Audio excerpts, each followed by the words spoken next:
오늘은 요한복음 19장 17에서 27절까지의 말씀으로 예수님께서 당하신 십자가의 고난과 죽음이라는 말씀으로 주의 말씀 증거합니다.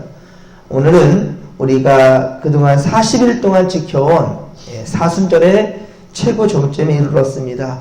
고난주간이고 곧 예수님께서 많은 고초를 당하시고 십자가 달려 죽으신 성금요일입니다. 그렇습니다. 예수님께서 이 땅에 오신 목적이 바로 십자가에 죽기 위함이고 이 죽음을 말미암아 우리가 전 인류가 죄 사함을 받게 된 것입니다. 예수님의 고난에 대한 예언은 이사야 53장에 구체적으로 기록되어 있는데 특히 5절과 6절이 핵심이지요. 그가 찔림은 우리의 허물 때문이요 그가 상함은 우리의 죄악 때문이라. 그가 징계를 받음으로 우리는 평화를 누리고 그가 채찍에 맞음으로 우리는 나음을 받았도다. 우리는 다 양 같아서 그릇 행하여 각기 제 길로 갔거늘 여호와께서는 우리 모두의 죄악을 그에게 담당시키셨도다. 아멘. 우리 예수님은 2000년 전 바로 오늘 이 새벽에 붙잡히시고 제일 먼저 증경 대제사장인 안나스에게 끌려가서 신문을 받으셨죠. 그 다음에 당대 대제사장인 가야바에게 그리고 빌라도에게 이어서 갈릴리 분봉왕 헤롯왕에게 그리고 다시 빌라도에게 끌려가 심한 고초를 당하시고 결국 십자가에 달려 죽게 되십니다.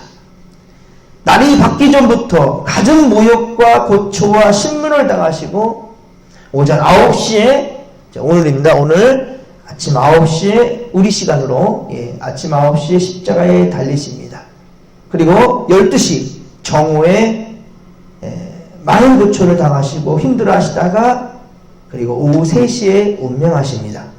그리고 공교롭게도 이 시간들 아침 9시, 정오 12시, 오후 3시 이 시간들은 유대인들이 하나님께 경건함으로 나아가는 기도 시간이었습니다.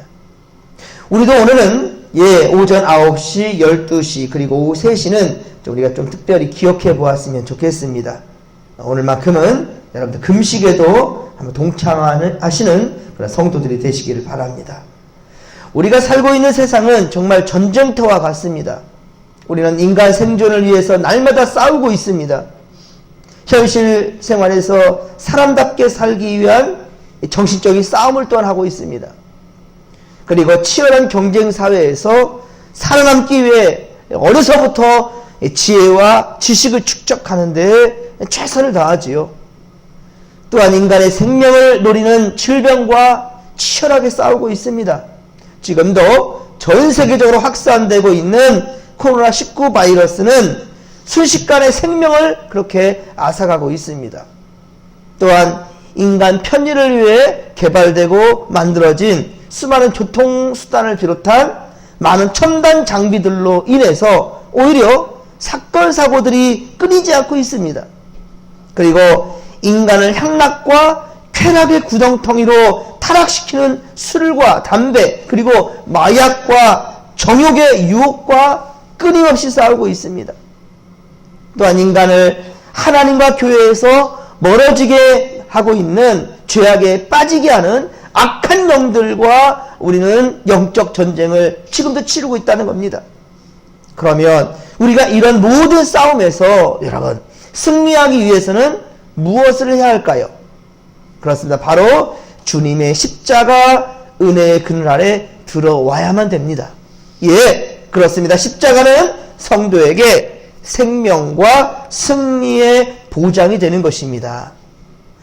오늘 보면 17, 18절에 보면 로마 군병들은 예수께서 자기의 십자가를 지시고 예수님께서 자기의 십자가를 지시고 이렇게 해골이라는 곳 이 뜻에 골고다까지 이끌었습니다.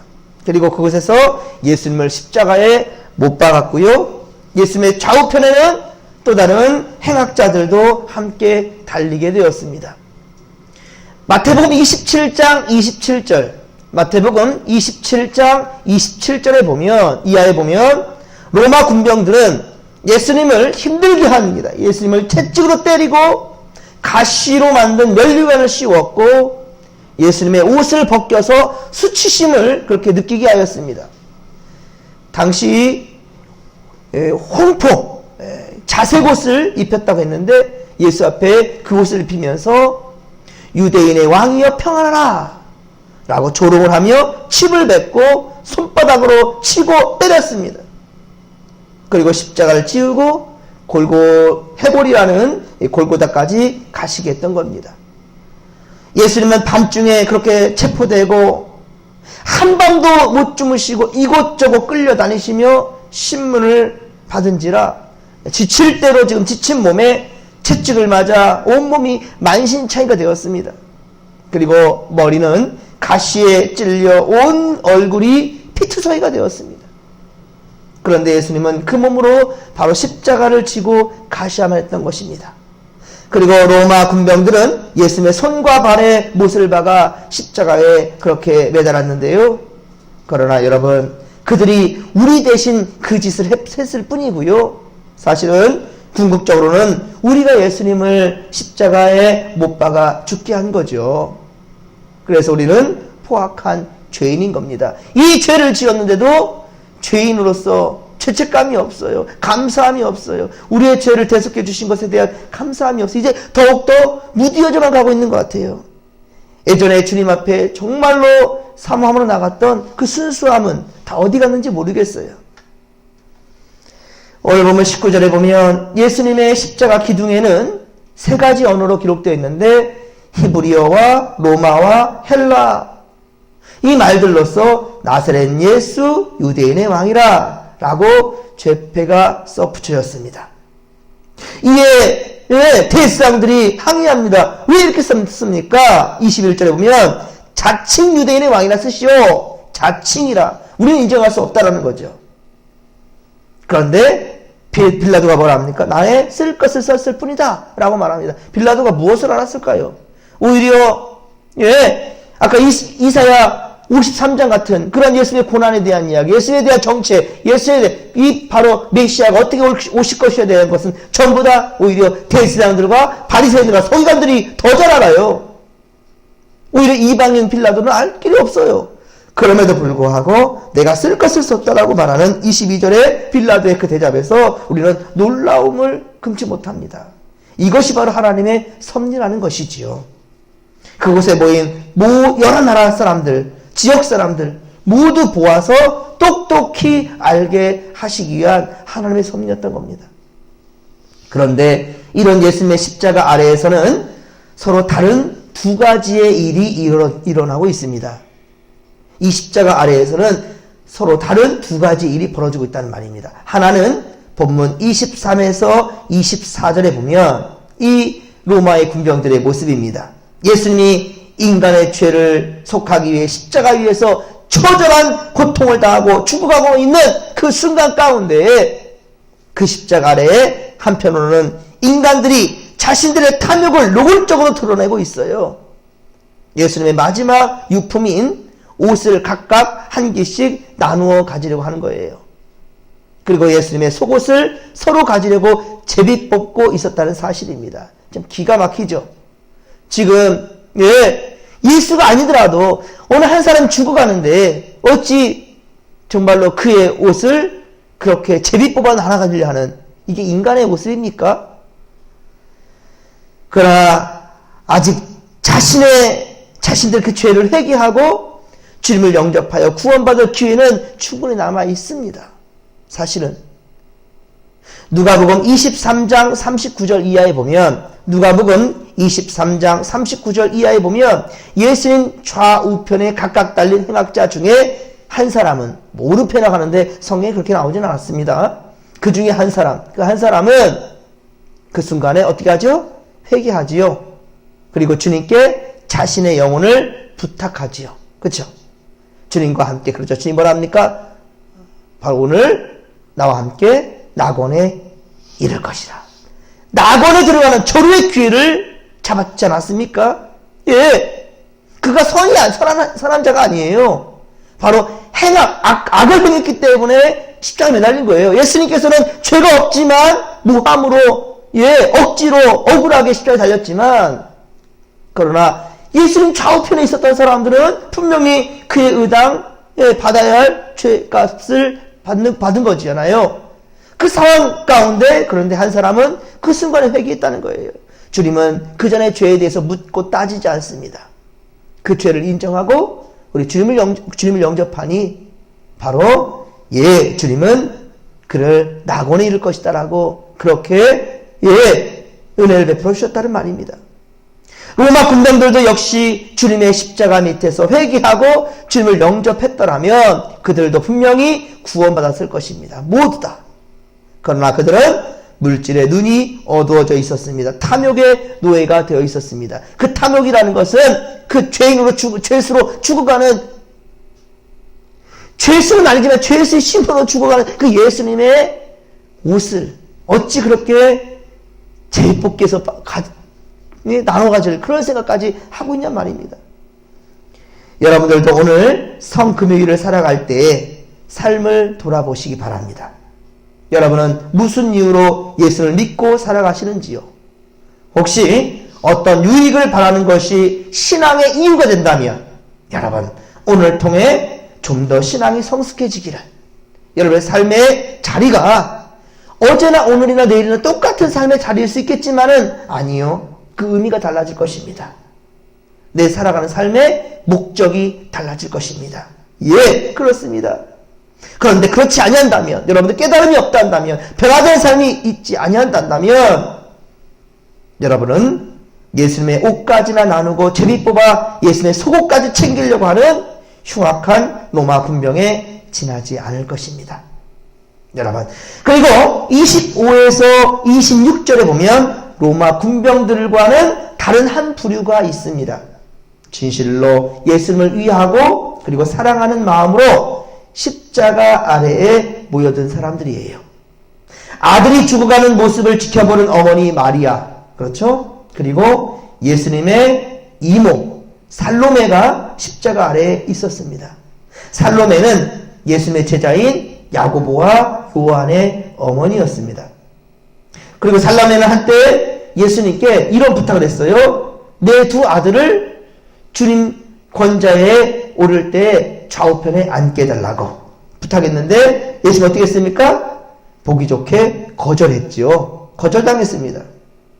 그래서 그녀는 예수님에게 서운한 마음이 있었을 겁니다. 그러나 오히려 예수님을 사랑하는 마음으로 십자가 아래까지 그렇게 와 있는 겁니다. 그리고 글로바의 아내 마리아가 십자가 아래에 있었습니다. 이 여인은 구체적으로 누구인지는 분명히 알 수는 없습니다. 아마 그러나 예수님의 모친 마리아와 가까웠던 여자로 그렇게 추정할 수는 있습니다. 또한 과거에 7 귀신에 들렸다가 예수님께 치유받은 막달라 마리아가 십자가 아래에 또한 함께 있습니다. 자신을 귀신으로부터 해방시켜 주신 주님의 그 은혜를 잊을 수가 없어서 죽음의 현장에까지 따라온 여인이었죠.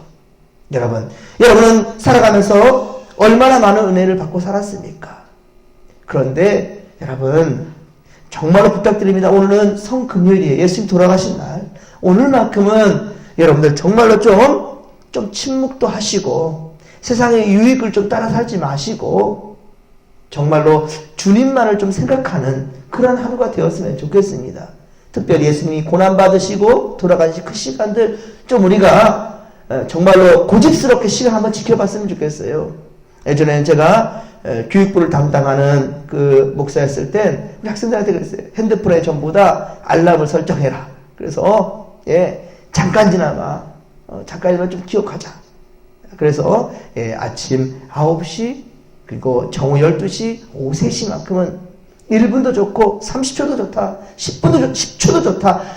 단 1초도 좋다. 아 맞아. 이 시간 예수님이 나를 위해서 고난받는 시간이야. 기억하자는 거예요. 기억하자. 여러분들 예수님께 마지막에 기억되는 사람이 한 사람이 또 있는데요. 그 사람이 누구냐? 바로 사랑받는 제자였어요. 26절 보면 자기의 어머니와 또 사랑하시는 제자가 곁에 있는 것을 보시고 그 사랑하는 제자를 곧 요한복음을 기록한 제자 요한이라고 그렇게 학자들은 보고 있습니다. 예, 여기 보십시오. 자기 어머니를 누구한테 부탁할 수 있을까? 예수님은 마지막까지 훨씬 지극한 그러한 아들로서의 모습 또한 보여주고 있어요. 그런데 이 어머니를 과연 누구한테 부탁할 수 있을까? 여러분, 주님께서 정말로 세상에 부탁할 사람을 찾을 때 그 자리에 주여 내가 여기 있사오니 나를 사용하여 주옵소서. 여러분, 그렇게 쓰임받는 자가 된다면 얼마나 좋을까요, 여러분? 분명히 오늘도 주님은 두리번거리시면서 주님과 함께할 자를 분명히 찾으실 것입니다. 그때 주여 내가 여기 있사오니 나를 사용하여 주옵소서. 나도 주님과 함께 십자가의 길을 따르겠나이다. 가시밭길이라도 내가 그 길을 가겠나이다. 불구덩이라도 가겠나이다. 우리가 말은 잘해요. 그런데 정작 주님 찾을 때는 그 자리에 없다는 게 안타까운 현실인 거죠. 여러분, 오늘만큼은 정말 우리가 십자가 그 밑에 함께 있어서 정말로 주님께 그래 네가 나에게 사랑받는 제자 맞단다. 네가 바로 나에게 사랑받는 제자이구나 라고 주님께서 그렇게 우리를 바라봐 주시고 붙들어 주시는, 사용해 주시는 그러한 쓰임받는 종들이 되기를 주님의 이름으로 간절히 축원합니다. 사랑하는 성도 여러분, 예수님은 구원받기 위해, 우리를 구원하시기 위해 십자가에 못 박혀 고난을 당하신 것 맞습니다. 그 예수님의 십자가 아래에는 쉼과 위로가 있습니다. 여러분, 십자가 아래에는 참된 안식과 평화가 있습니다. 할렐루야! 십자가 아래에는 생명과 구원이 있음을 믿으시기 바랍니다. 보이기는 고난의 길 같지만 아닙니다. 그 길이 바로 우리가 영생의 길이에요. 생명의 길이라는 사실을 명심하시기 바랍니다. 여러분, 오늘도 예수님의 십자가 아래로 나아가십시다. 그리고 십자가에서 나를 위하여 고난당하시고 죽어주신 예수님을 바라보십시다. 그리고 예수님의 은혜를 헛되이 받지 않는 성도들, 예수님의 사랑을 세상에 전하며 사랑을 실천하는 성도들이 다 되기를 주님의 이름으로 간절히 축원합니다.